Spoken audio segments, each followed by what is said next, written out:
Hi friends, welcome back to Sharmila's. ఇది ఇక నేను ఇందాక ప్రోమో అయితే చూడలేదన్నమాట. ఇంట్లో పనులు తెలుసు కదా మీకు, స్వామితో ఎన్ని పనులు ఉంటాయి అబ్బా. పిల్లలకి స్కూల్కి పంపించడం, ఇక వీటిలో వాడి మామూలుగా ఎపిసోడ్స్ వరకే చూసి నేను ప్రోమో చూడలేదు. సో అయినా మనం చూసారా, ప్రోమో చూడకపోయినా నేను నిజంగానే క్యాచ్ చేసి, ఎవరైనా అంతే కదా, అసలు అదంతా చేస్తుంది చాలేదురా అని చెప్పేసి అందరికీ తెలిసిన విషయం అనుకోండి.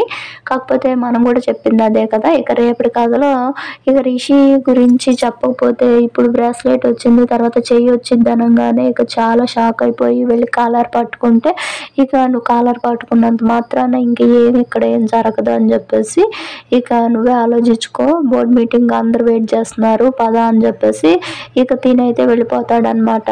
శైలేంద్ర గబగబా ఏంటి ఇంకా వస్తారు రాలేదా అనేసి అంటూ ఉంటాడు. ఇక వస్తారు, ఇక్కడ ఏడుస్తూ కూర్చుంటూ ఉంటుందన్నమాట.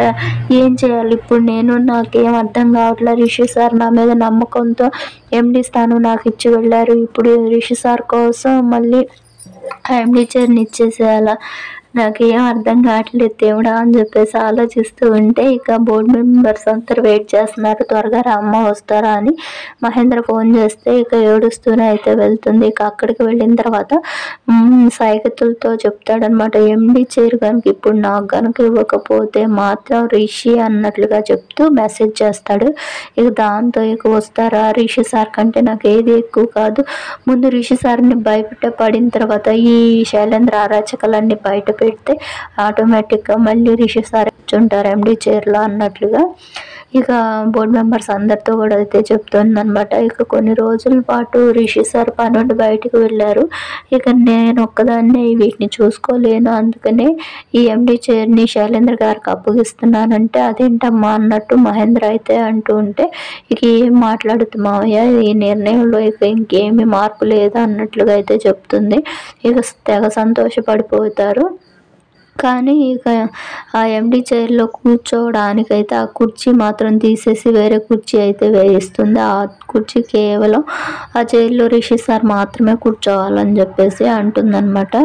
ఇక సర్లే అని చెప్పేసి ఇక ఇంటికి వచ్చేసిన తర్వాత ఇక మహేంద్ర అడుగుతాడు, ఎందుకు ఇంత పని చేసి వస్తారా అని అంటే, ఇంకేం చేయను మావయ్య, రిషి సార్ బ్రాస్లెట్ పంపించాడు, రేపు చైనార్కి పంపిస్తాడంట, ఇతను ఆగడానికి హద్దే లేకుండా పోతుంది, చూస్తూ ఊరుకోవడం తప్పితే ఇంకేమన్నా ఉందా ఇక్కడ, అన్నీ చేస్తున్నానని చెప్తాడు, చట్టానికి దొరకకుండా తిరుగుతాడు, మనకేమో టెన్షన్ పెట్టిస్తాడు, రిషి సార్ని ఏమన్నా చేస్తే మనం ఇంతకాలం జగతి మేడంని పోగొట్టుకున్నాను, నేను ఇప్పుడు ఇంకేవి పోగొట్టుకోదలుచుకోలేదు, నాకు ఎండి పదవులు వద్దు, ఏమి వద్దు, రిషి సార్ ఉంటే చాలు, తన పక్కన ఉంటే చాలు మేము అని చెప్పేసి అనుకుంటూ ఉంటుంది, అనిదే చెప్తుంది.